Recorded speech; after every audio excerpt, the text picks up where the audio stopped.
Hello everyone, నేను doctor Geethika from Krishna dental hospital. ఈరోజు నేను డిస్కస్ చేయబోతున్న topic teeth sensitivity is very common in this cold weather. So మీకు too hot or too cold ఏదైనా ice cream కానీ లేకపోతే hot tea coffee తాగినా కూడా మీకు టీత్ అనేది లాగడం, సెన్సిటివిటీ ఫీల్ అవ్వడం అనేది వెరీ కామన్. సో అసలు టీత్ సెన్సిటివిటీ ఎందుకు వస్తుంది అంటే దానికి కాజెస్ ఏంటి, ఏ కారణాల వల్ల టీత్ సెన్సిటివిటీ వస్తుంది? సో ఫస్ట్ థింగ్, పళ్ళు బాగా అరిగిపోవడం వల్ల, అంటే పైన ఉన్న టీత్ పైన ఉన్న ఎనామిల్ కానీ డెంటిన్ కానీ ఎఫెక్ట్ అవుతాయి. సో అరిగిపోతే దానివల్ల టీత్ సెన్సిటివిటీ అనేది చాలా ఈజీగా వస్తుంది. పళ్ళు అరగడం అని అంటే ఫస్ట్ ఈజ్ ఏజ్ పెరిగే కొద్దీ మనం త్రూ అవుట్ ద ఇయర్స్ మనం నమిలి పళ్ళ పైన ఉన్న ఎనామిల్ అనేది అరిగిపోవడం వల్ల, లోపల ఉన్న లేయర్స్ ఎక్స్పోజ్ అవ్వడం వల్ల సెన్సిటివిటీ అనేది వస్తుంది. సెకండ్ అనేది నైట్ గ్రైండింగ్. అంటే మనకి తెలియకుండానే పళ్ళు కొరుకుతూ ఉంటాం. కొంతమంది పేషెంట్స్ నైట్ టైం అనేది పడుకున్నప్పుడు పళ్ళు కొరుకుతూ ఉంటారు. సో ఆ హ్యాబిట్ ఎవరికైతే ఉందో వాళ్ళకి అరిగిపోతూ ఉంటాయి. దానివల్ల కూడా టీత్ సెన్సిటివిటీ వచ్చే ఛాన్సెస్ ఉంటుంది. థర్డ్ రీజన్ వచ్చేసి క్యావిటీస్. అంటే టీత్ పైన ఉన్న ఎనామిల్ డెంటిన్ కానీ పల్ప్ కూడా ఎఫెక్ట్ అయిన తర్వాత ఆ లేయర్స్ అన్నీ పోతాయి. సో పోయినప్పుడు ఏమవుతుందంటే టీత్ సెన్సిటివిటీ అనేది కామన్గా వస్తుంది. పెయిన్ వస్తుంది, at the same time sensitivity issues కూడా వస్తూ ఉంటాయి అన్నమాట. ఇది ఒక రీజన్. అండ్ ఇంకొక రీజన్ వచ్చేసి ఏదైనా ట్రామా, అంటే కింద పడినప్పుడు కానీ యాక్సిడెంట్స్ అయినప్పుడు కానీ టీత్ అనేవి బ్రేక్ అవుతాయి, పైన ఉన్న లేయర్స్ అనేవి ఇరిగిపోతాయి, టీత్ అనేది చిప్ ఆఫ్ అవుతుంది లేకపోతే. సో అలాంటి కేసెస్లో కూడా లోపల ఉన్న లేయర్స్, టీత్ లోపల ఉన్న లేయర్స్ ఎక్స్పోజ్ అయ్యి టీత్ సెన్సిటివిటీ అనేది వస్తుంది. సో ఇంకొక రీజన్ వచ్చేసి బాగా విగరస్ బ్రషింగ్, అంటే బాగా ఎక్కువగా బ్రష్ చేయడం, చాలాసేపు చేయడము, బ్రష్ అనేది ప్రాపర్ బ్రష్ అనేది యూస్ చేయకపోవడము, ఆర్ ఒకటే బ్రష్ని చాలా మంత్స్ యూస్ చేయడము, బ్రషింగ్ టెక్నిక్ కూడా ప్రాపర్గా చేయట్లేదు అంటే కూడా టీత్ సెన్సిటివిటీ ఇష్యూస్ అనేవి వస్తుంటాయి. అండ్ ఇంకొక రీజన్ వచ్చేసి చిగుర్ల సమస్య.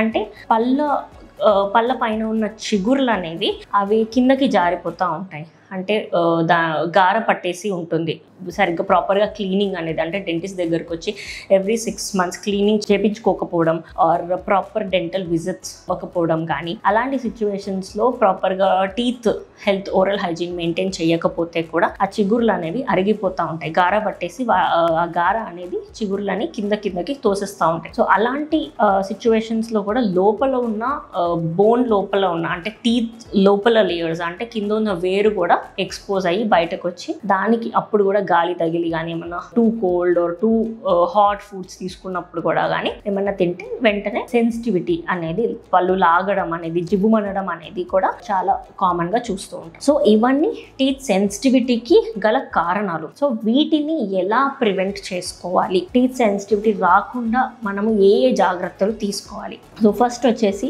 ఎక్కువ పళ్ళు కొరకకుండా చూసుకోవాలి. నైట్ గ్రైండింగ్ అనేది మీకు ఇష్యూ ఉంది అని అంటే, పళ్ళు బాగా పడుకున్నప్పుడు మీరు బాగా పళ్ళు కొరుకుతూ ఉన్నారు అని అంటే మాత్రం ఒక డెంటిస్ట్ దగ్గరికి వెళ్ళి మీ సమస్యను చెప్పి ఒకసారి చెకప్ చేసి, డెంటిస్ట్ మీకు నైట్ గార్డ్ ఇస్తారు. ఆ నైట్ గార్డ్ అనేది రాత్రిపూట మీరు అది పెట్టుకుని పడుకుంటే ఆ నైట్ గ్రైండింగ్ అనేది కొంచెం వరకు ఇష్యూ అనేది తగ్గుతుంది. సో టీత్కి మధ్య ఉన్న ప్రెషర్ తక్కువ పడి ఆ పళ్ళు అరగడం అనేది కొంచెం ఆగిపోతుంది. సో అది ఒక ట్రీట్మెంట్ ఆప్షన్, నైట్ గ్రైండింగ్. ఇంకొక ట్రీట్మెంట్ ఆప్షన్ వచ్చేసి క్యావిటీస్ ఫిల్లింగ్. అంటే క్యావిటీస్ మనకు ఉన్నప్పుడు మీకు టీత్ సెన్సిటివిటీ కూడా నొప్పి వస్తుంది, దాంతోపాటు టీత్ సెన్సిటివిటీ కూడా వస్తుంది. సో అలాంటప్పుడు మీ పళ్ళల్లో క్యావిటీస్ కనుక ఉన్నాయి అని అంటే మాత్రం ఆ క్యావిటీస్ని తీపిచ్చేసుకొని దానికి సిమెంట్ ఫిల్లింగ్స్ చేయించుకోవడం అనేది చేయాలి. ఇది ఒక ట్రీట్మెంట్ ఆప్షన్ ఫర్ క్యావిటీస్.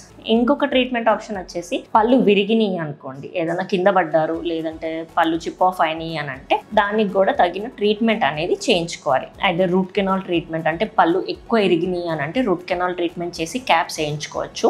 లేదు కొంచెం ఎరిగిందంటే సిమెంట్ వేసుకుని సెన్సిటివిటీ ఇష్యూస్ అనేది కూడా తగ్గించుకోవచ్చు. ఇంకొక ట్రీట్మెంట్ ఆప్షన్ వచ్చేసి స్కేలింగ్. ఇంతకుముందు కూడా చెప్పాను, టీత్ పైన ఉన్న గార పట్టేసి ఉంటుంది కదా, ఆ గార అనేది క్లీన్ చేయించుకుని కొన్ని చిగుర్ల ట్రీట్మెంట్ చేయించుకుంటే కూడా మీకు ఆ సెన్సిటివిటీ ఇష్యూస్ అనేది బాగా తగ్గుతుంది. ఇంకొక ట్రీట్మెంట్ ఆప్షన్ వచ్చేసి ఎక్కువ గనక పళ్ళు బాగా అరిగిపోయి ఉన్నాయి అంటే almost 1/2 to 3/4 of the teeth అనేది అరిగిపోయి ఉన్నాయి అని అంటే మాత్రం వాటికి తగిన ట్రీట్మెంట్ అంటే రూట్ కెనాల్ అవసరం పడితే రూట్ కెనాల్ చేయించుకుని దానిపైన క్యాప్స్ వేయించుకోవచ్చు. సో అప్పుడు కూడా టీత్ సెన్సిటివిటీ అనేది తగ్గుతుంది. నెక్స్ట్ వచ్చేసి చిగుర్ల సమస్యకి, చిగుర్లు బాగా కిందకి వెళ్ళిపోయినాయి అని అంటే సో దానికి తగ్గ సర్జరీలు ఉంటాయన్నమాట. అంటే ఫ్లాప్ సర్జరీలు ఆర్ సాఫ్ట్ టిష్యూ ఆగ్మెంటేషన్ అని, హార్డ్ టిష్యూ ఆగ్మెంటేషన్ అని, అంటే అవి కొంచెం కైండ్ ఆఫ్ మేజర్ సర్జరీస్ డెంటిస్ట్రీలో. సో అవి ఏంటంటే మళ్ళీ తిరిగి కింద రూట్ పోర్షన్ అంటే వేరు, టూత్ యొక్క వేరు ఏదైతే ఎక్స్పోజ్ అయ్యి ఉందో